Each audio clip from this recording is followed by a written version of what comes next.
So, welcome back. Here we are inside of Maya, and I already have my plane set up inside of Maya for the simple fact, as we've talked about in these videos, these are not meant to be introductory or beginner level videos. These are very much intermediate to advanced videos that are being displayed for you. So, if you don't know how to set your image planes up, you can look back at one of the other videos, or you can also use resources that you would find on the internet to actually set up your image planes. They're really super simple to set up. I'm currently using Maya 2014, and they've actually added in a separate little piece for the image planes, and it makes it really easy to set these guys up, and makes it a really clean method. So that being said, let's talk about topology. Now, I know in the last video we talked about topology of the actual face and how things are laid out. But realistically now, I want to talk about topology of my 3D model. One thing that I really like being able to do is that, as you can see, this image right here, also another 3D.sk image. And this image here has the polygonal like grid lines laid down on top of it. So realistically, what someone did is, before they ever started modeling, they kind of made a roadmap to the face and how they were going to lay out polygons and how polygons could be laid out onto the facial structure to give a really good topology for deformation, for animation, and just be able to have some really nice quality detail and have a really great looking head. Now, one thing that and this is personal preference, the one thing that I really want to stress is that when you're learning how to start organically modeling, if you're starting the organic modeling process, now realistically, organic modeling and hard surface modeling are not different as far as what you're using. You might use NURBs, you might use subdivisions, or sub Ds rather, or you might use straight up polygonal methods or other things like that. So in that sense, organic modeling and hard surface modeling are exactly the same. The items you use to model with are exactly the same. The difference is how you use and what techniques that you use that actually get you that end result. For instance, with hard surface modeling, you might actually put in extra edges on the edge of something just to get it tighter, so you have supporting edges there.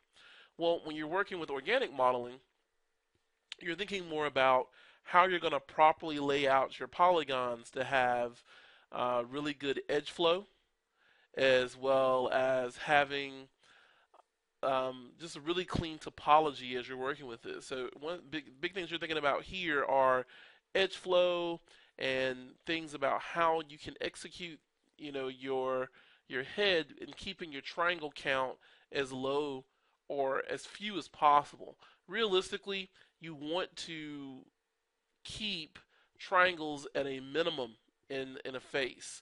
And the reason being is that triangles on their own, they do not like to deform. So if you end up with triangles or you end up with really bad triangles, it's not going to want to deform the way you want it to. So the best thing to do is keep your stuff quadded. And that's one of the reasons why we talk about quad so much, because a quad polygon, a four-sided polygon, is going to basically break down into two triangles. It just makes it easier for the computer to deal with at that point. So when you're thinking about topology for your model, this is a very good exercise to get in the habit of doing. Now, you don't have to do this for both sides of your face because the face is symmetrical. So you're only going to do one half of this.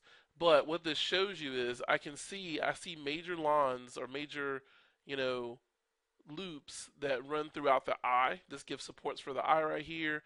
There's these major loops that come from the bottom of the nostril around the mouth back up to the other side. So there's this whole idea of this looping topology throughout your model. So let's talk about how we can get that started here inside of Maya. So here I am inside of Maya. And some of you guys are probably saying, finally, inside Maya, thank God.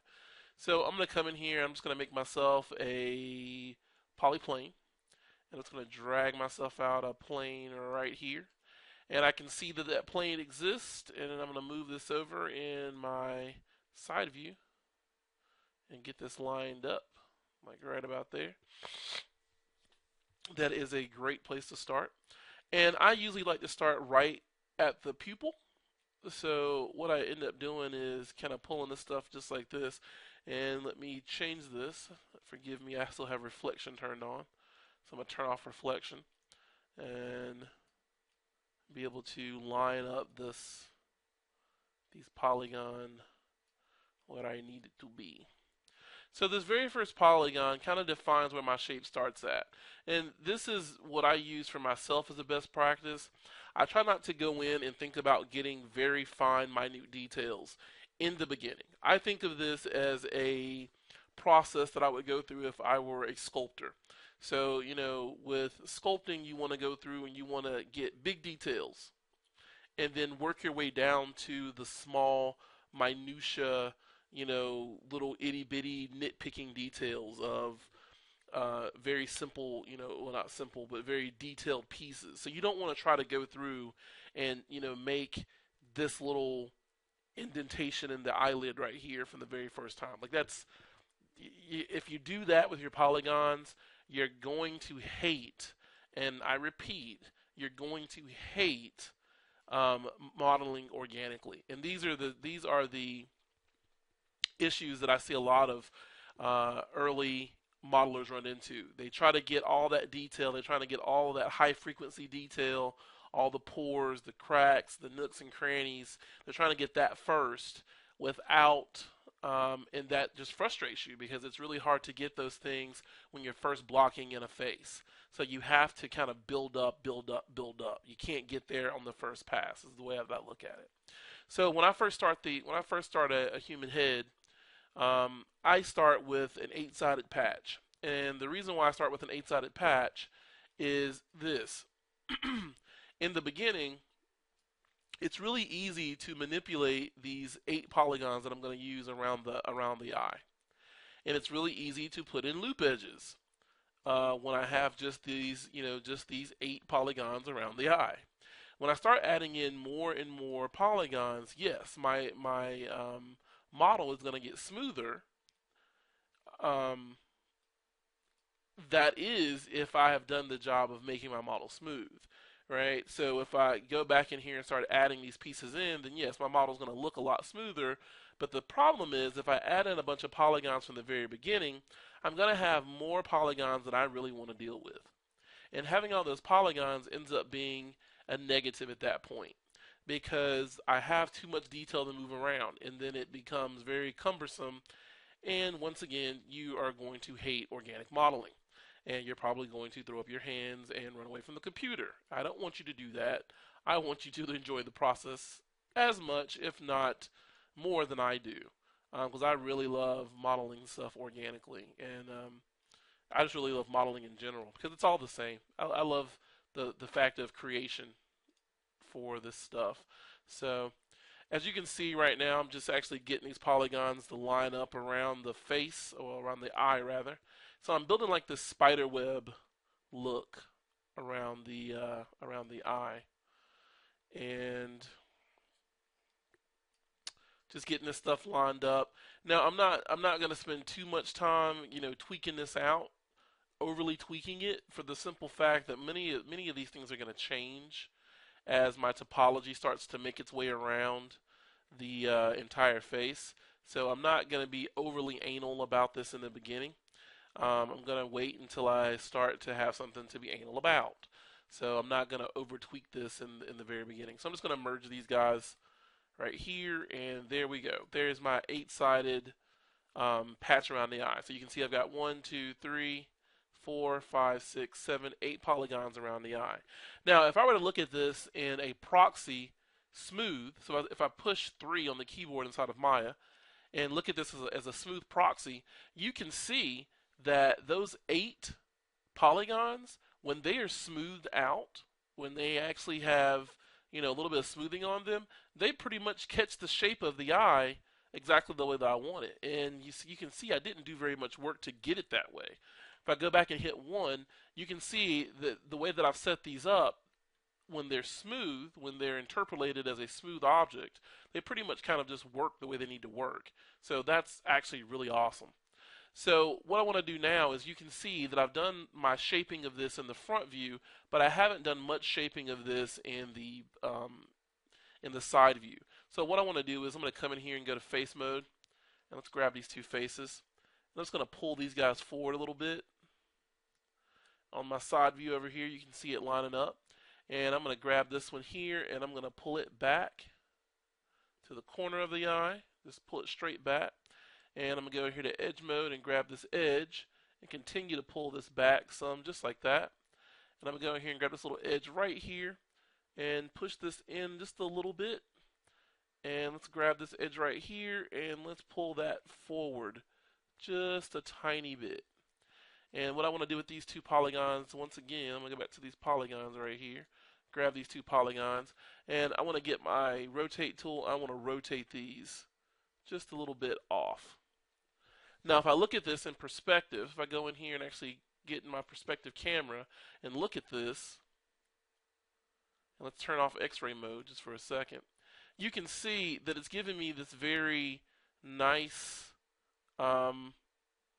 outline, and it's the start of our face. If I hit 3 to see the smooth proxy version of this, you can see I'm starting to get some 3D movement of my actual eye. So I can see it starting to wrap around the face like a little bit of a mask. I can see the bridge of the nose coming in over here from this corner, and I can see this spreading back, into the rest of the head for where the eye comes off on this side over here to where it wraps around towards the ear. So I can see that that stuff is actually working very, very, very quickly and very easily as I begin to move through this. I've got these really big, large polygons that I've kind of laid out, and this makes it really quick and simple. Now, one of the things we're talking about is being able to put these loop edges in here. So I would need supporting loop edges around the eye to give me this detail that I need. So what's really nice about having these edges of polygons that kind of flow all the way around is this. When I need to add in like a loop edge, if I needed to add some more detail into the eye right here, I can easily come in here and insert a loop edge, and you'll see it's giving me that whole entire loop. It's very quick and easy. I could come in here and pull this out, and if I look at this smooth again, you can start to see that I'm able to easily and quickly get that detail into the eye. So, but that only happened that way because from the very beginning I already thought about how I could set this up to make my topology actually work for me and not against me. So in the next video, we're going to continue to work with the eye and move out from this eye area and continue to move that into the bridge of the nose. And I'm going to show you how to complete the nose, and then we'll move on to the mouth and then finish up with the entire head, which is actually a really simple process. The biggest thing we're going to have not really an issue with, but we're going to spend a little bit more time would be with the ear. The ear is an area that many people run from, but you really don't have to. It's actually very easy to do if you know how. And I'll see you in the next video.